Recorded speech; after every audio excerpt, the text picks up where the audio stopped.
ሰላም ሰላም እንደምን አላችሁ ተማሪዎች? ይህ የዘጠነኛ ክፍል የታሪክ ትምህርት ነው። በዛሬው ክፍለ ጊዜ ትምህርታችን ምዕራፍ 6 ክፍል 1 እንመለከታለን። ምዕራፍ 6 አፍሪካ ኤንድ ዘ አውትሳይድ ወርልድ ፍሮም 1500 ቱ 1880 የሚል ሲሆን ያ ማለት አፍሪካና የውጩ ዓለም ከ1500 እስከ 1880ዎቹ የነበረውን እናነሳለን። እንግዲህ በዚህ ምዕራፍ 5 ርዕሰ ሐሳቦችን ነው የምናየው ወይም 5 ነጥቦች ላይ እንወያያለን። የመጀመሪያው 6.1 ኮንታክት ዊዝ አውትሳይድ ወርልድ የአፍሪካ ግንኙነት ከውጭ ዓለም ጋር ከ1500 እስከ 1880ዎቹ የነበረውን እናያለን። የመጀመሪያው 6.1 ኮንታክት with the outside world, with the outside world ማለትም the relationship between Africa and Europe during the period የሚለውን እናነሳለን። the relationship between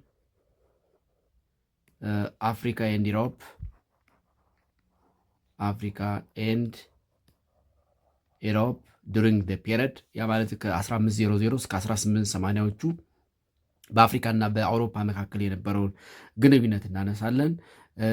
የአፍሪካና የአውሮፓ ግንኙነት ሲጀመር ቀዳሚዋ ማን ነበረች? ወይም ደግሞ ቀዳሚ ህዝቦች የትኞቹ ነበሩ?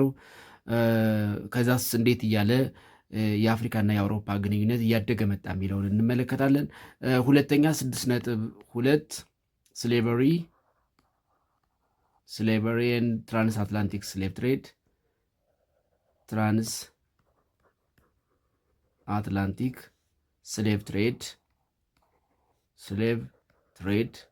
ወይም ትሪያንጉላር አትላንቲክ ስሌቭ ትሬድ የሚባለው እናነሳለን።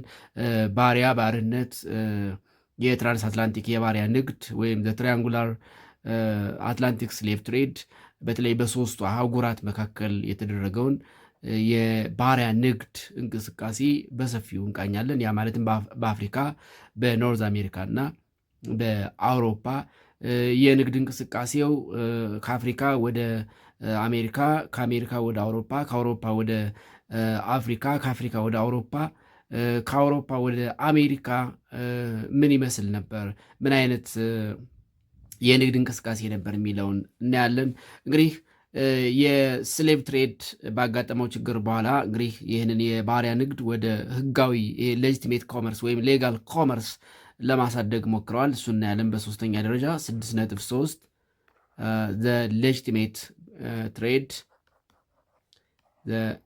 ሌጂቲሜት ትሬድ that is the legal commerce relationship of Africa with Europe የሚለው እናነሳለን። the legal commercial relationship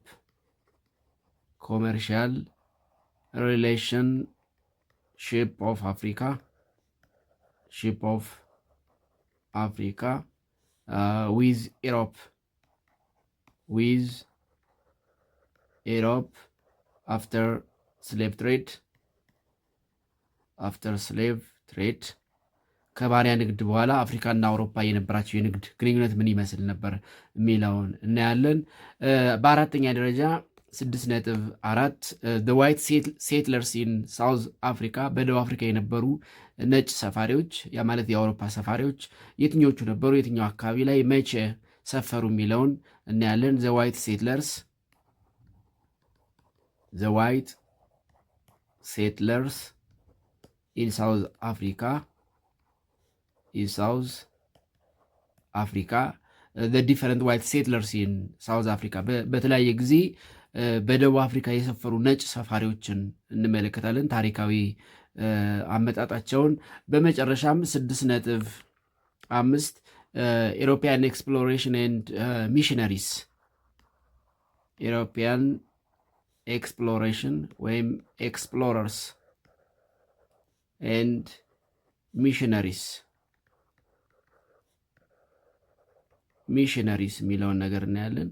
የአውሮፓ አሳሾችና ይሄ ሃይማኖታዊ ተልኳቸው ምን ይመስል ነበረ? በተለይ ደግሞ የካቶሊክ ሃይማኖትን ወደ አፍሪካ የካቶሊክ ክርስትናን በአፍሪካ ለማስፋፋት ያደረጉትን እንቅስቃሴ በኢትዮጵያ የሚያደረጉትን ሙከራ በአጼ ሲኒዮስ ዘመነ መንግስት በ17ኛው መቶ ክፍለ ዘመን እሱን አይተን እንዴት የኢትዮጵያ ኦርቶዶክስ ክርስትናን አማኞች የሮማን ካቶሊክ የክርስቲያን ፌዝ ተከታይ ለማድረግ ያደረጉትን ሙከራ እና እንዴት እንደከሸፈባቸው ወይም ደግሞ እንዳልተሳካላቸው እናነሳለን ማለት ነው። እንግዲህ በምዕራፍ 6 የምናነሳቸው ነጥቦች እነዚህ ናቸው። ኮንታክት ዊዝ አውትሳይድ ወርልድ that is the relation between Africa and Europe during the period that's from 1500 to 1880s, slavery and slave trade ወይም the transatlantic slave trade ወይም the triangular slave trade, the legitimate trade, the legal commercial relation of Africa with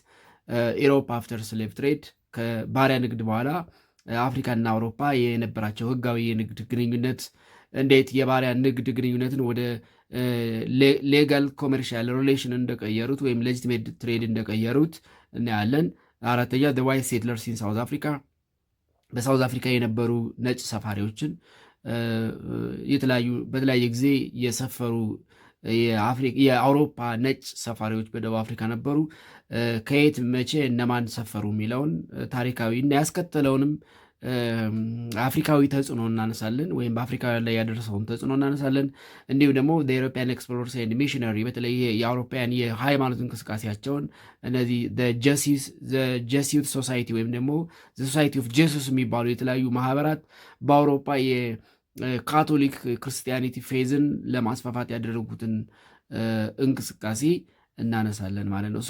በመጀመሪያ የመጀመሪያውን እናያለን ማለት ነው። 6.1 ኮንታክት ኦፍ አፍሪካ ዊዝ አውትሳይድ ወርልድ ኮንታክት ኦፍ አፍሪካ ዊዝ ዲ አውትሳይድ ወርልድ ኮንታክት ኦፍ አፍሪካ ዊዝ አውትሳይድ ወርልድ ፍሮም 1500 ቱ 1880 ማለት ነው። ከ1500 እስከ 1880ዎቹ አፍሪካ ከውጭ ዓለም ጋር በተለይ ደግሞ ዊዝ ኤዥያ ኤንድ ዩሮፕ የነበራትን ግንኙነት እናነሳለን። እንግዲህ በዚህ ዘመን ከ1500 እስከ 1880ዎቹ አፍሪካ ከውጭ ዓለም ጋር የነበራትን ግንኙነት ስናነሳ ከአፍሪካ ጋር ቀደምት ግንኙነት የመሰረተች የአውሮፓ ሀገር የምትባለው ፖርቹጌዝ ነች። The first European country to have a contact with Africa was Portuguese. The first European country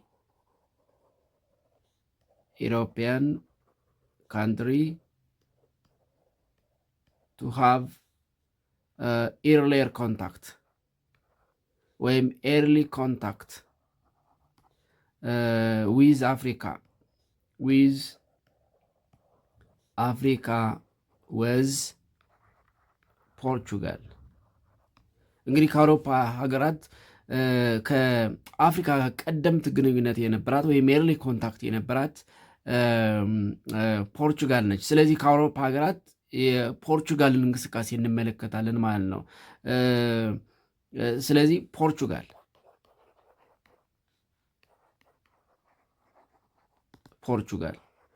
እንግዲህ ፖርቹጋል it is the first European country to have a contact with Africa, was the first European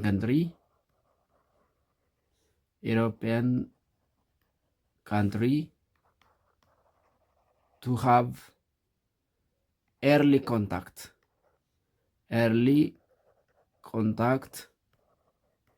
with Africa. ከአፍሪካ ጋር ከአውሮፓ ሀገራት ቀደም ግንኙነት የነበራት ሀገር ፖርቹጋል ነበረች። በተለይ ደግሞ ዊዝ ዌስት አፍሪካ በተለይ ደግሞ ከምዕራቡ አፍሪካ ጋር ቀደምት ግንኙነት በመፍጠር ቀዳሚዋ ፖርቹጋል ነች። ሜንሊ ዊዝ ዌስት አፍሪካን ሪጅን ሜንሊ ዊዝ ዌስት አፍሪካን ሪጅን ዌስት አፍሪካን ሪጅንስ ወይም ደግሞ ሪጅን በተለይ ደግሞ ከዌስት አፍሪካን ሪጅን ጋር የቀደመ ግንኙነት በመመስረት ከአውሮፓ ሀገራት ቀዳሚዋ ፖርቹጋል ነች። እንግዲህ ፖርቹጋል ለምንድን ነው ከሁሉም የአውሮፓ ሀገራት ቀድሞ ከአፍሪካ ጋር ግንኙነት የፈጠረችው?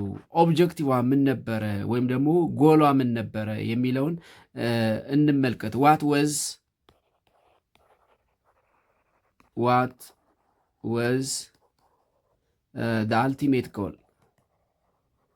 the ultimate goals of Portugal to have early contact with Africa, mainly West African coastal areas. West African coastal areas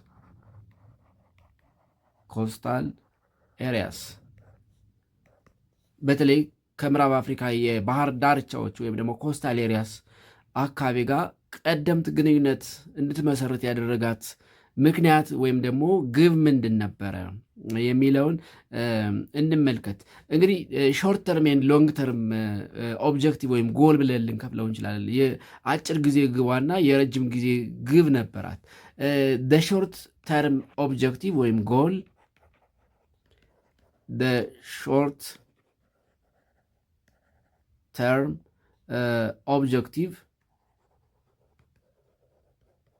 objective was to control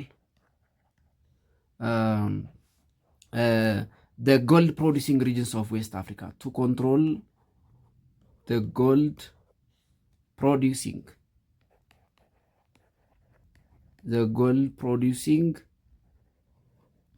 West አፍሪካን ሪጅንስ። የአጭር ጊዜ ግባ እነዚህ ወርቅ አምራች የሆኑ የምዕራብ አፍሪካ አካባቢዎችን መቆጣጠር ነበር። ሎንግ ተርም ኦብጀክቲቫ ግን ትንሽ ሰፋ ያለ ነው። ሎንግ ተርም ወይም ይሄ ዲስታንት ኦብጀክቲቫ ሎንግ ተርም ኦብጀክቲቭ ወይም ኦብጀክቲቭስ ዌር አንደኛ ይሄ በተለይ የኦቶማን ተርኪ መንግስት እስልምና ሊስፋፋ ከፍተኛ አስተዋጽኦ እንዳደረገ ከዚህ ቀደም ተነጋግረናል። የኦቶማን ተርኪስ ኢምፓየር ወይም ደግሞ የኦቶማን ተርኪስ ኪንግደም ከፍተኛ ምክንያቱም ኦፊሻል ሃይማኖታቸው እስልምና ስለነበረ እስልምና በከፍተኛ ደረጃ እንዲስፋፋ ያደረጉት እነሱ ናቸው። በተለይ ደግሞ ወደ አውሮፓ፣ መካከለኛው ኤዥያ እና ኖርዝ አፍሪካ። ስለዚህ አንድ ኦብጀክቲቫቸው ፖርቹጋሎች ይሄ ዌስት አፍሪካን መቆጣጠር የፈለጉበት አንዱ ሎንግ ተርም ወይም የረጅም ጊዜ እቅዳቸው የሙስሊሞችን መስፋፋት ወይም ደግሞ የእስልምናን መስፋፋት መግታት ነበረ። ቱ አቮይድ ኦር divert the expansion of Islam with the support of Ottoman Empire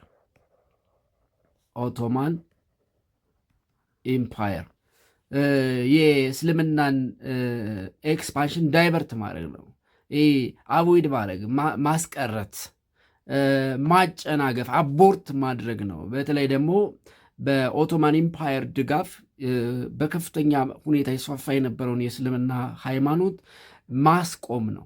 ስለዚህ ሎንግ ተርም ኦብጀክቲቫቸው ባይፓስ ደ ኖርዝ አፍሪካን ሙስሊምስ ኤንድ ኮንትሮል ዌስት አፍሪካን ሪጅንስ to bypass the North African Muslims, the North African Muslims and control West African regions.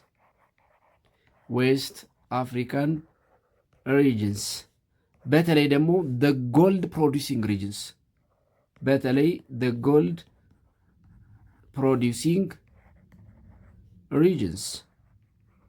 በተለይ ወርቅ የሚመረትባቸውን የምዕራብ አፍሪካ አካባቢዎች በተለይ እንደ ጎልድ ኮስት ያሉ የጋናና አካባቢውን እንደዚህ የኖርዝ አፍሪካን ሙስሊምስ በኦቶማን ኢምፓየር ወይም በኦቶማን ተርኪሽ ድጋፍ እየተስፋፉ ስለነበረ ቀድመው ያን አካባቢ እንዳይዙት የሰሜን አፍሪካ ሙስሊሞችን አልፎ እነዚህን አካባቢዎች በተለይ ደግሞ እነዚህ ጎልድ ፕሮዲሲንግ ሪጅንስ የነበሩትን መቆጣጠር ነበረ። ሌላኛው ኦብጀክቲቫቸው ግን to have direct access to Portuguese trade,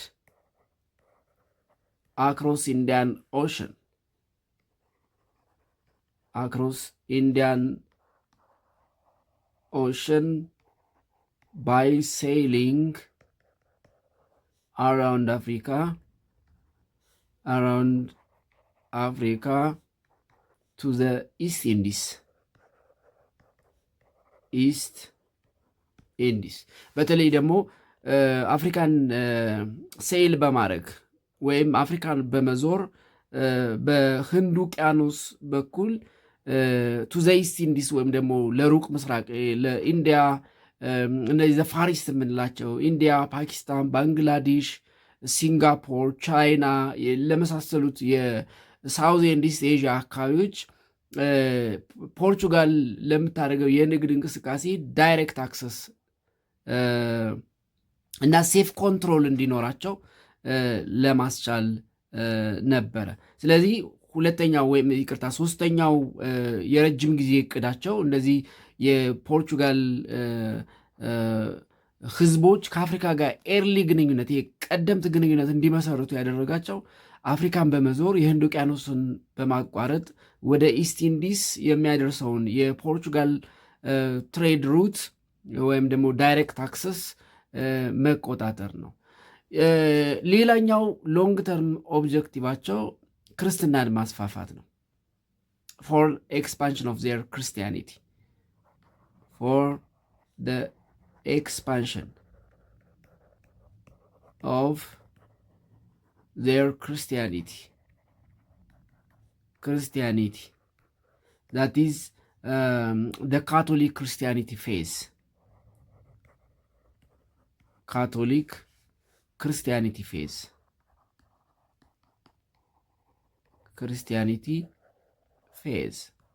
የካቶሊክ ክርስትናን አስተምሮ በአፍሪካ ለማስፋፋት የነበራቸው ግብ ነው።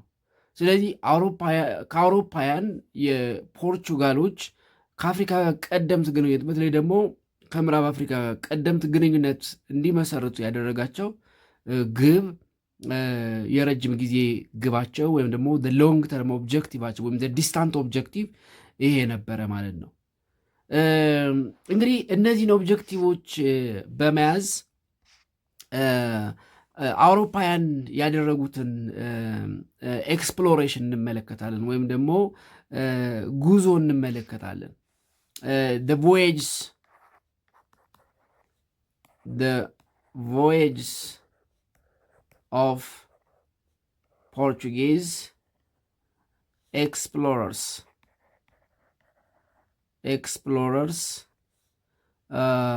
in their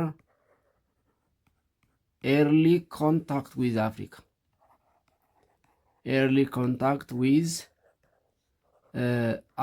እንግዲህ ከፖርቹጋል ተነስተው ከአፍሪካ ጋር በፈጠሩት ኤርሊ ኮንታክት ወይም ግንኙነት ጉዟቸው ምን ይመስል ነበረ? በተለይ ደግሞ ይሄ የዌስት አፍሪካን ጎልድ ፕሮዲሲንግ ኤሪያ በተለይ ደግሞ ጎልድ ኮስት ተብሎ የሚጠራውን የቀድሞዋን ጎልድ ኮስት የአሁኗን ጋናን እንዴት እንደተቆጣጠሩ በኋላም ይህን አካባቢ ደግሞ እንዴት እንዳጡ በነማን እንዳጡ እናነሳለን። ጉዟቸው ምን ይመስል ነበር የሚለውን እንመልከት። የፖርቹጋሎች ኤክስፕሎሬሽን ቮዬጅ to have early contact with Africa, mainly to control the gold producing regions of West Africa, mainly the Gold Coast or Ghana, was as follows. እንደሚከተለው ነበረ። The exploration voyage. The exploration voyage of the Portuguese. The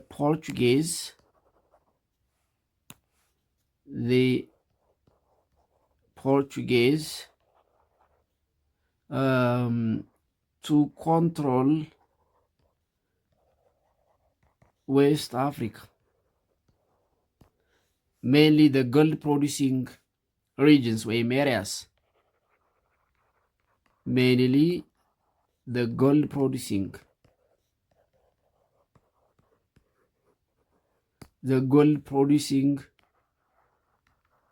regions was as follows. እንደሚከተለው ነበረ። እንግዲህ ፈርስት ያው ከፖርቹጋል ነው የሚነሱት። ከፖርቹጋል ተነስተው by crossing the Mediterranean and the Atlantic shores እንዴት ወደ አፍሪካ እንደደረሱ እና የመጀመሪያ መዳረሻቸው የት እንደነበረ እናነሳለን። ለምሳሌ በ1415 ለመጀመሪያ ጊዜ የፖርቹጋል ኤክስፕሎረርስ አፍሪካ የደረሱት ሞሮኮ ውስጥ በምትገኝ አንዲት ቦታ ላይ በማረፍ ነው። እሷም ሲዮታ የምትባል ቦታ ነች። ስለዚህ የመጀመሪያው መዳረሻቸው ሲዮታ ነበረች። ሲዮታ it was the first destination of a Portuguese explorer. Was the first destination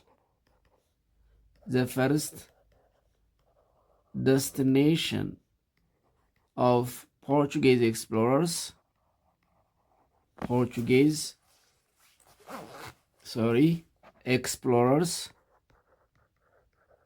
Explorers in Africa by crossing the Atlantic shores.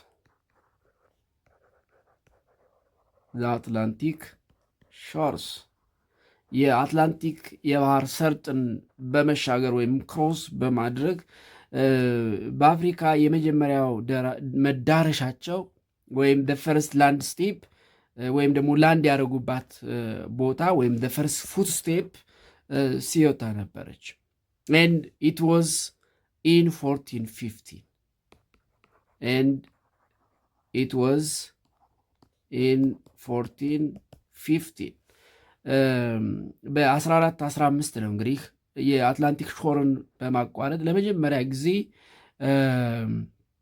ሲዮታ ያደረሱ። ሲዮታ ማለት in the present day ሞሮኮ ማለት ነው። in the present ሞሮኮ የዛሬዋ ሞሮኮ ሲዮታ የምትባለው የባህር ዳርቻ ወይም ኮስታል ላንድ ላይ የደረሱት በ1415 ነው። በ1415 ነው። እንግዲህ በዚህ ጉዞ ኪንግ ጃኦ ፈርስት ወይም ጆን ዋን and his son organized an expedition to conquer Ceuta that lay across the Strait of Gibraltar on the coast of North Africa, specifically in the present day tomorrow. ምንድነው ሞሮኮ? ይቅርታ in the present day ሞሮኮ፣ በዛሬዋ ሞሮኮ ሰሜን አፍሪካ የመጀመሪያውን ጉዞ ሲያደርገው ይህንን ኦርጋናይዝ ያደረገው ኪንግ ጃኦ ወይም ጆን ፈርስት እና ልጁ ነበረ።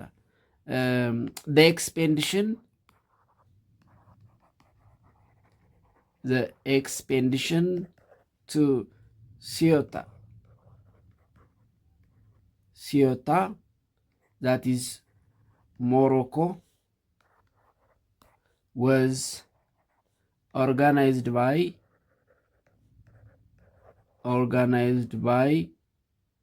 King Zhao first ወይም John first and his son በንጉስ ዮሐንስ ወይም ደግሞ ኪንግ ጃው ፈርስት እና በልጁ ነበረ ኦርጋናይዝ የተደረገው። ስለዚህ የስትሬት ኦፍ ጂብራልታርን ክሮስ በማድረግ ለመጀመሪያ ጊዜ የፖርቹጋል አሳሾች ወይም ኤክስፕሎረርስ አፍሪካን ምድር ረገጡ ማለት ነው።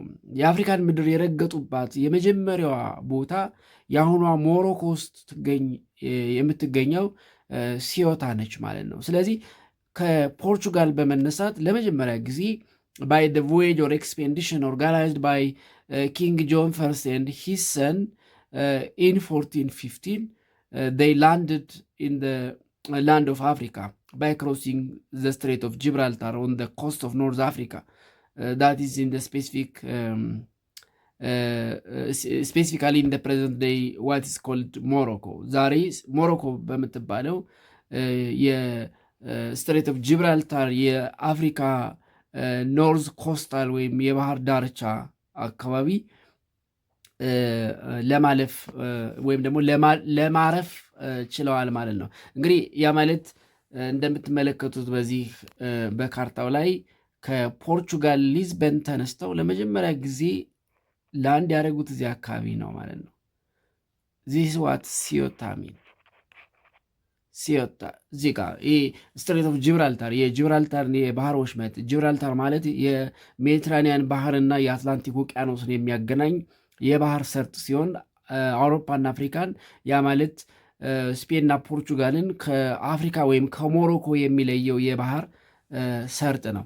ስለዚህ ለመጀመሪያ ጊዜ ከአውሮፓ ሀገራት ከአፍሪካ ጋር ግንኙነት የፈጠሩት ፖርቹጋሎች ወደ አፍሪካ በሚያደርጉት ጉዞ የመጀመሪያ ጉዞ ማለትም በኪንግ ጆን ፈርስት እና ሂሰን ኦርጋናይዝ በተደረገው ኤክስፔዲሽን ወይም ኤክስፕሎሬሽን ወይም ቮዬጅ በ1415 ለመጀመሪያ ጊዜ ያረፉት ሲዮታ የምትባለው የሞሮኮ ምድር ላይ ነው ማለት ነው። then the Portuguese stay in this part of Morocco from 1415 to 1769. In this Ceuta, the Portuguese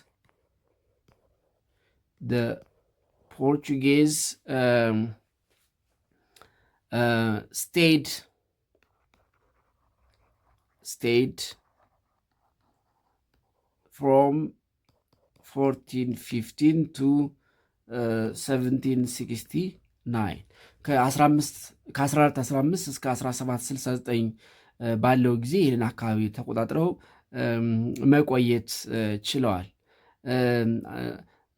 ያ ማለት እንዲሁ አይደለም የቆዩት፣ በብዙ ጦርነት በማሸነፋቸው ወይም ደግሞ ፖርቹጋሎች ከሌሎች የአውሮፓ ሀገር ጋር አካባቢውን ለመቆጣጠር በተለይ ደግሞ ከሙስሊሞች ኤክስፓንሽንም ጋር በተያያዘ ያደረጉትን ጦርነት ኮንስታንት ዋር ሪዚስት በማድረግ ወይም ደግሞ ባለመቀበል ነው ማለት ነው።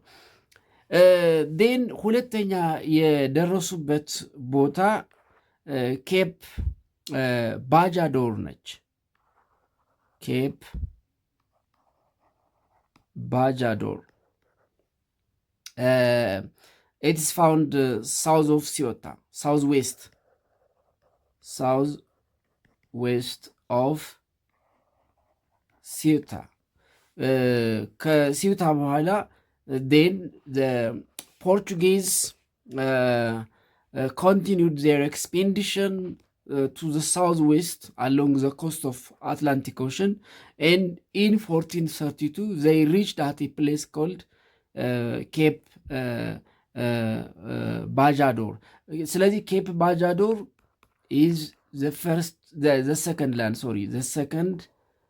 land in Africa that the Portuguese reached in 1432 በ1432 እንግዲህ ከሲዮታ ተነስተው ለሁለተኛ ጊዜ ያረፉበት ወይም የደረሱበት ቦታ ኬፕ ባጃዶር ይባላል ማለት ነው። ስለዚህ ከሲዮታ ተነስተው ወደ ሳውዝ ዌስት ሙቭ አድርገው አክሮስ ዘ ኮስት ኦፍ አትላንቲክ ኦሽን በ1432 ኬፕ ባጃዶር ደርሰዋል ማለት ነው። በተመሳሳይ በ1441 በሌላ አሳሽ ኑኖ ትሪያንሲክ በተባለ አሳሽ ኬፕ ብላንክ የሚባል ቦታ ደረሱ። ስለዚህ ሶስተኛው መዳረሻቸው ኬፕ ብላንክ ነበረ። ኬፕ ብላንክ። ስለዚህ ሶስተኛ መዳረሻቸው ኬፕ ብላንክ ነበር። በሚያደርጉት ኤክስፔዲሽን ወይም ጉዞ እንግዲህ ከኬፕ ባጃዶር በኋላ ፖርቹጋላውያን ተጓዦች ወይም ደግሞ ቮያጀርስ ያረፉበት ወይም የደረሱበት ቦታ ኬፕ ብላንክ ይባላል። ስለዚህ ኢን ኬፕ ብላንክ በኑኖ ትሪያስቶ በተባለ ኤክስፕሎረር የተመራ ቮያጀር በ1441 እዚህ ቦታ ላይ ደረሰ ማለት ነው። ስለዚህ ኬፕ ብላንክ ዘ ሰርድ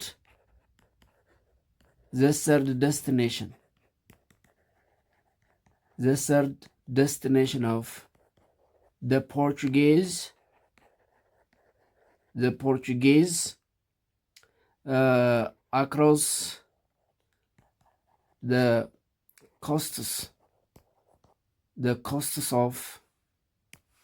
across the coasts of West Africa, across the coast of West Africa after Cape Bajador in their voyage to control the gold producing regions of West Africa. The gold producing West African regions.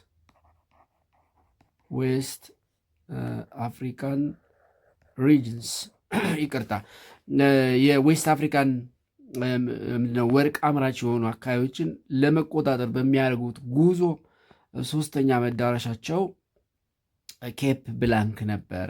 and to reach Cape Blanc the expedition was led by explorer named Nuno Trisato. To reach the area, the expedition was led by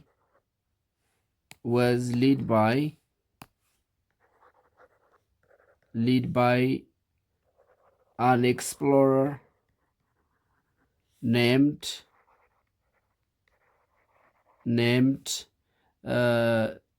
Nuno Trisato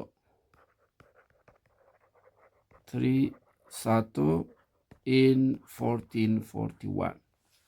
ስለዚህ ኑኖ ትሪሳቶ በተባለ የፖርቹጊዝ ኤክስፕሎረር ወይም አሳሽ የተመራው ጉዞ በ1441 ኬፕ ብላንክ ደረሰ ማለት ነው። እንግዲህ ኬፕ ብላንክ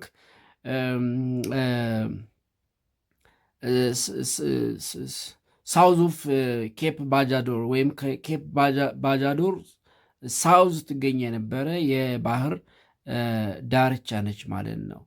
ን ከዛ በኋላ በ1460 ሴራሊዮን ውስጥ የምትገኝ አንድ ቦታ ላይ ደረሱ። እሷም ማን ተብላ ትጠራለች?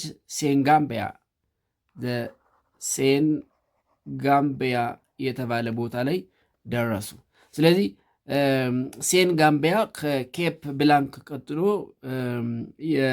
የፖርቹጌዝ ኤክስፕሎረር እንግዲህ ከብዙ ዓመት በኋላ ጉዞ ከብዙ ኮንፍሮንቴሽን ከብዙ ቻሌንጅ በኋላ የደረሱበት ቦታ ወይም ደግሞ የተቆጣጠሩት ቦታ ሴን ጋምቢያ ነው። ሴን ጋምቢያ ኢት ኢዝ ዘ ሾር ኦፍ ሴራ ሊዮን ኢት ኢዝ ዘ ሾር ኦፍ ሴራ ሊዮን ሴራ ሊዮን የሴራ ሊዮን ሾር ሲሆን in this area the Portuguese explorers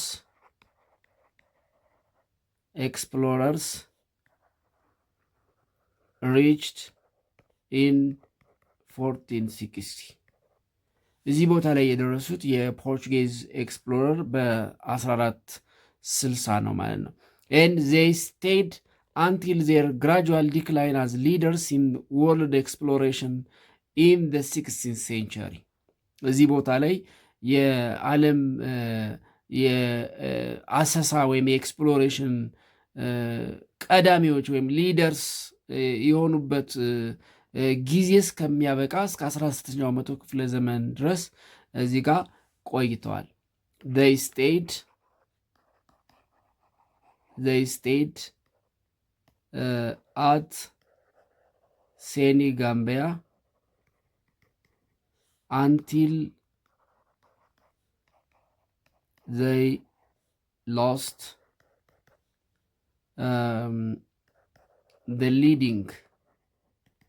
the leading of world's exploration in the 16th century የዓለም ኤክስፕሎሬሽን ሊደርስ ወይም ሊዲንግ ወርልድስ ኤክስፕሎሬሽን ወይም ኤክስፕሎረር የሆኑበትን እስከሚያጡ እስከ 16ኛው መቶ ክፍለ ዘመን እዚህ አካባቢ መቆየት ችለዋል ማለት ነው። But in West Africa, Senegambia was one of the earliest regions affected by the European trade. Senegambia states also provide enslaved people for Europe በኋላ እናነሳዋለን European purchase for roughly a century ለመቶ ያክል የባሪያ መገኛ ወይም ምንጩና የሚያገለግለች ቦታ ነች ሴኔጋምቢያ።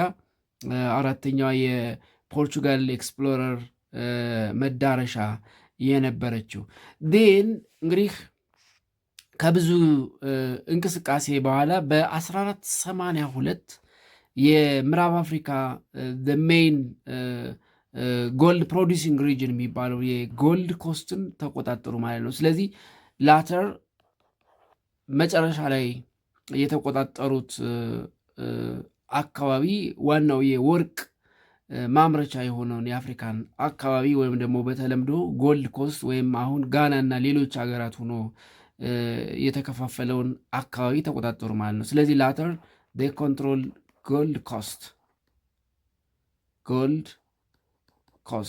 ጎልድ ኮስትን ተቆጣጠሩ ማለት ነው።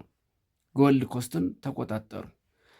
ስለዚህ in the course of exploration the west coast of Africa the Portuguese encountered various African kingdom እንዲሁ አልጋ ባልጋ የተደረገ እንቅስቃሴ አልነበረም፣ ወይም ደግሞ ሙቭመንት አልነበረም።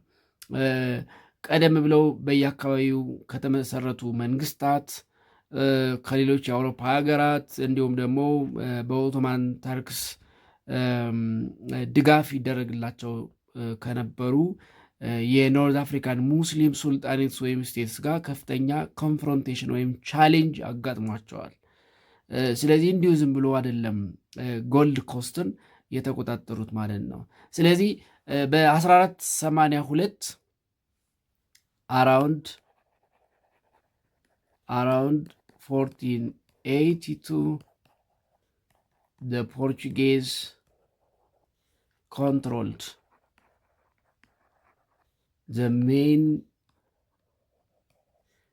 gold producing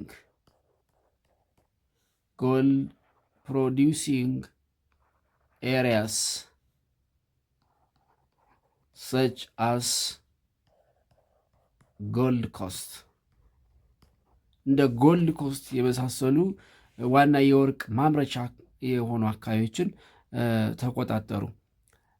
ነገር ግን it was not run smoothly ነገር ግን ይሄ እንቅስቃሴያቸው ስሙዝሊ ራን የሆነ ነገር አይደለም፣ ወይም ደግሞ በሰላማዊ መንገድ የተከናወነ አይደለም።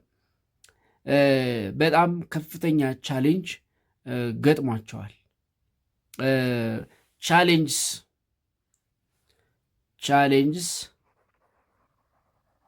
challenges the Portuguese faced in their expedition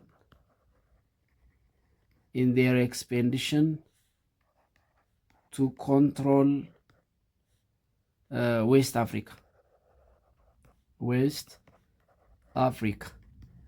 mainly the gold producing regions በተለይ ደግሞ የወርቅ ማምረቻ አካባቢዎች ወይም ደግሞ ከፍተኛ የወርቅ ክምችት ያለባቸውን አካባቢዎች ለመቆጣጠር ባደረጉት ኤክስፔዲሽን ወይም ጉዞ ከፍተኛ ቻሌንጅ ገጥሟቸው ነበር። አንደኛው ቻሌንጅ it was from the North Muslims. It was from the North African Muslims. The North African Muslims that were supported by the Ottoman Empire.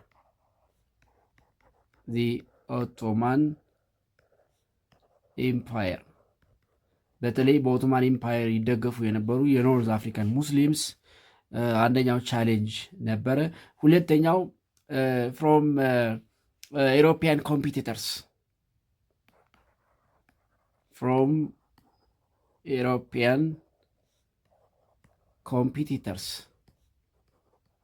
በኋላ እናነሳዋለን። እንግዲህ ከአውሮፓውያን ኮምፒቲተርስ ከፍተኛ ቻሌንጅ ነበራቸው። ሌላው from early kingdoms of Africa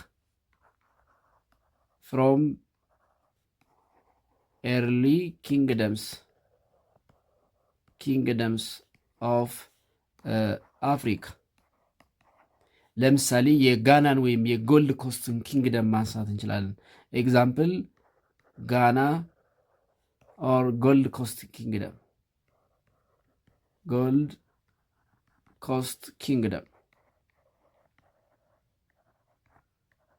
ከጋና ወይም ከጎልድ ኮስት ኪንግደም ያጋጠማቸውን ቻሌንጅ ማንሳት እንችላለን። ስለዚህ እንዲሁ ዝም ብሎ የተደረገ እንቅስቃሴ አይደለም። they faced many challenges and confrontations የተለያዩ ቻሌንጆችና ኮንፍሮንቴሽኖች አጋጥሟቸዋል። ለምሳሌ ጎልድ ኮስትን ይሄ የዌስት አፍሪካ ከፍተኛ የወርቅ ማዕድን ያለበትን አካባቢ ለመቆጣጠር ባደረጉት ጥረት from the kingdom of Ghana ወይም from the kingdom of Gold Coast ከፍተኛ የሆነ ቻሌንጅ ወይም ኮንፍሮንቴሽን ገጥሟቸዋል።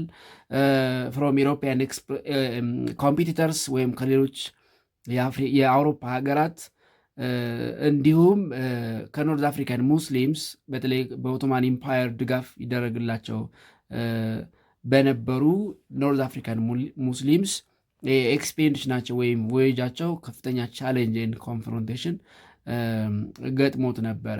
ነገር ግን እንደ መጀመሪያ የምዕራብ አፍሪካን አካባቢ ተቆጣጥረው ለረጅም ጊዜ እስከ 16ኛው መቶ ክፍለ ዘመን ድረስ መዝለቅ ችለው ነበረ። ነገር ግን በኋላ የዌስት አፍሪካን ላይ የነበራቸው የበላይነት ቢኮዝ ኦፍ የኢሮፒያን ኮምፒቲተርስ ሉዝ ለማድረግ ተገደዋል ማለት ነው። ስለዚህ በአውሮፓውያን ኮምፒውተርስ ምክንያት ምንድነው ፖርቹጋላውያን ከዌስት አፍሪካ እንዴት ተገፍተው እንደወጡ እንመልከት። ሃው the Portuguese lost their overall control of West Africa by European competitors. By European competitors. European competitors በተለይ በአውሮፓውያን ኮምፒቲተርስ እንዴት እንዳጡ እንመልከት። ሶ ከላይ አስቀድሜ እንዳልኩት እንግዲህ እነዚህ ፖርቹጋላውያን የምዕራብ አፍሪካን አካባቢ ለመቆጣጠር በሚያደርጉት እንቅስቃሴ ከአውሮፓውያን ኮምፒቲሽን ነበረባቸው ወይም ደግሞ መቀራመት ነበረባቸው ወይም ደግሞ ፖርቹጋላውያንን ከአካባቢው ለማስወጣት የሚደረግ ጥረት ነበረ። በተለይ ደግሞ ከእነዚህ ሀገራት በተለይ ደግሞ ፍሮም ደች that means Holland,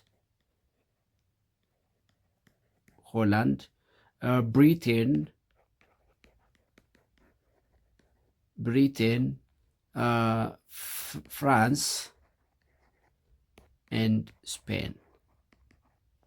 በተለይ ከነዚህ ሀገራት the Portuguese faced strong competition. The Portuguese faced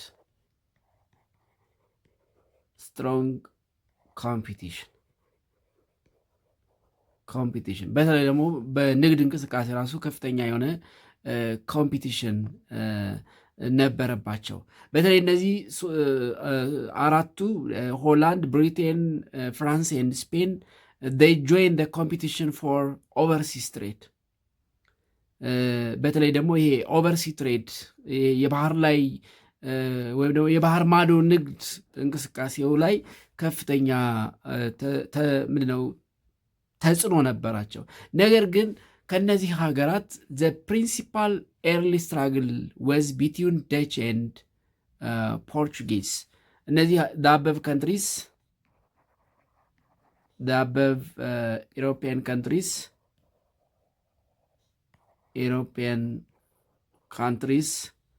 had competition, had a joint competition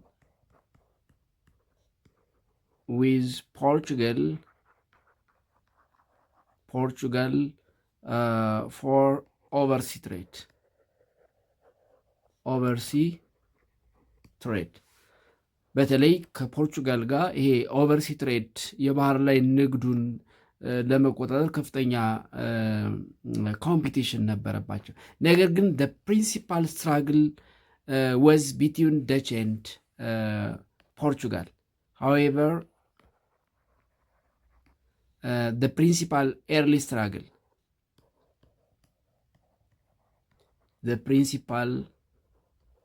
early struggle was between Dutch or Holland and the Portuguese.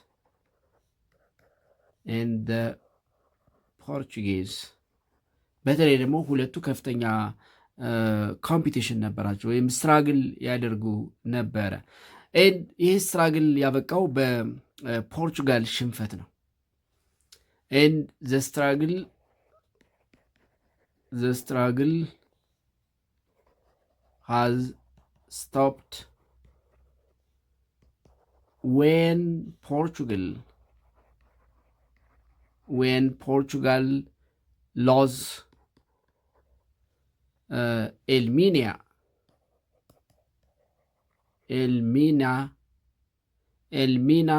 in 1642. ኤልሚና ኢን 1642 በተለይ በ1642 ኤልሚናን በደች ወይም በሆላንድ ከተነጠቀች በኋላ በሁለቱ የነበረው ስትራግል አብቅተዋል ማለት ነው። ስለዚህ ያ ማለት ዌን ፖርቹጋል ሎዝ ሊምኒያ ኢን 1642 to the Dutch, that is Holland, the Portuguese left the Gold Coast permanently. The Portuguese left the Gold Coast or Ghana permanently.